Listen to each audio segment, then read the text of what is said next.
Hey, it's JP, and this time we are going to take a look at Jim Walmsley as he went off to try to break the 100K world record. This took place on January 23rd during the Project Carbon X2. This is over a 60-mile run. I thought this would be interesting to do since I made a running analysis on him previously during the Western States 100 a few years back. Now, let's get into the running analysis. First, let me give a little context on this specific race. Again, in this video, Jim Walmsley is running 100 kilometers. His goal here is to break the 100K world record set by Nao Kazami with a time of 6 hours, 9 minutes, and 14 seconds. Now, the start looked promising with great weather conditions, considering that the temperature was around 55 degrees Fahrenheit. Ideal racing temperatures can fluctuate based on the athlete. However, this is typically thought to be around 45 degrees to 57 degrees Fahrenheit. Anyway, from start to finish, this was an incredible race to watch. This is an absolutely grueling task, which is both physically and mentally exhausting. However, this is where Jim Walmsley's character really shined. He ran a big part of this race on his own. This is much more mentally demanding than some people realize. Another incident occurred around the 3 hour and 20 minute mark, where he seemed to have cut his shoulder on the fence. There is no clear footage of where it happened, however I suspect it happened here, as after this particular moment, we can see him bleeding the moment we lay eyes on him again. This shoulder continued to bleed throughout the entire race, but Walmsley kept pulling through. He was staying strong throughout the race with a pretty consistent pace of a little over 18 minutes per 5K split, until the last 20 kilometers. This is where he ended up slowing down to more of around a 18:35 5K split pace. Despite this, you can see his determination as he continued to push through to the finish. At the end, he missed the world record by 11 seconds, but he still had a 45-minute PR, and he broke the American record, which is such an amazing accomplishment. Now that we have some context on this run, let's take a look at this clip which gives a clear view of his running. This takes place during the end of the race. I typically take clips during the middle of the race, such as when I analyzed him during the Western States 100, but I thought it would be interesting to look at him in the end and see what occurs when fatigue is kicking in.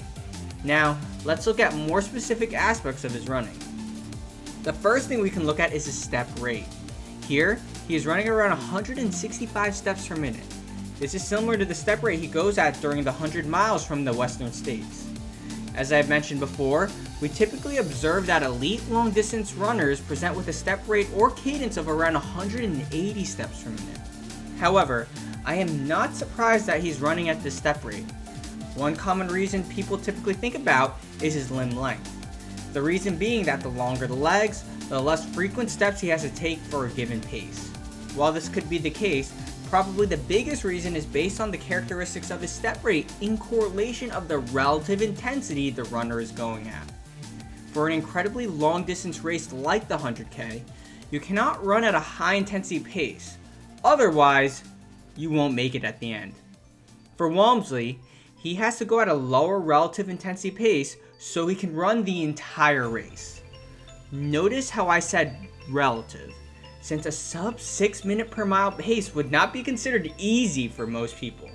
This just highlights how incredible of a runner Jim Walmsley is. Now, another thing we could look at is the way the foot first touches the ground, which is most commonly known as foot strike. Here, he seems to present with more of a midfoot strike. When compared to other foot landing patterns like rear foot and forefoot, this kind of landing takes a more balanced approach, as this kind of landing seems to distribute loads placed on a leg a bit more balanced in the knee and foot area. Now, there could be other reasons that impact foot strike, such as terrain, as well as the shoes. However, we won't talk about these special shoes in this video. If you guys are interested in me talking about shoes in relation to running and performance, just let me know and I'll consider it for another video. Anyway, another thing I commonly look at with runners is foot positioning. As I always say, what may be more important is not how the foot lands, but rather where it lands in relation to the body. One common thing coaches or running specialists look at in a runner is overstriding, where the foot lands too far ahead of the body, which may cause limited efficiency when running. Now in this specific case, Walmsley seems to present with great positioning of the foot. One way people try to quantify this is by looking at the shin angle relative to the ground, otherwise known as a shank angle. As you can see, he presents with the shin pretty much perpendicular to the ground. This seems to be a characteristic more seen in elite distance runners. Now, another thing you could look at is the vertical bounce. Here, he seems to present with quite a bit of bounce. Some people tend to blame this on being quadricep dominant versus hip dominant. I don't like using this terminology for many reasons, as the assumptions behind this are flawed. But again, I'll talk about this another time. Instead, this may be more so attributed to two other things. One being the slower step rate. By running at a slower step rate, you typically see more vertical oscillation. Also, another reason may be the shoes, which again is something that probably deserves its own video. Finally, let's look at the upper body. One noticeable thing here is the head position.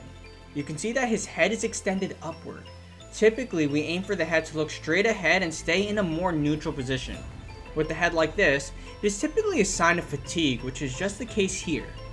Honestly, I would be more surprised if we did not see any signs of fatigue occurring. It is important to remember how grueling this race is.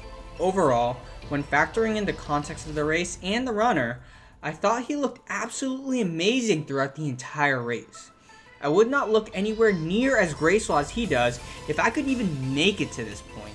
Anyway, we could have also taken a look at the front view, but again, he honestly looks good here with nothing too relevant sticking out. In terms of optimizing performance, I don't think the priority would be changing his running mechanics.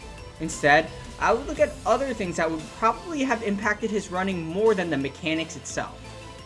One is the bleeding on the shoulder. Now, why does this matter considering that you run with your legs and not really with your arms? Well, the reason is blood loss in general. This impacts your cardiac output, which is very important with endurance sports. Cardiac output is basically how much blood your heart can pump in a minute. A higher cardiac output can lead to improved performance. Now, with the bleeding occurring, this may lead to a lower red blood cell volume. In turn, this may decrease your cardiac output and your overall performance. Now, another thing to point out is how many times he looked at his watch. To be honest, given the circumstances, this may have been a strategy to keep him motivated and keep him going. However, he must have looked at the watch hundreds of times throughout the race. Doing this a few times would probably not impact his running economy, especially since he does it so fluidly. However, doing it this many times may have impacted him more than one would realize.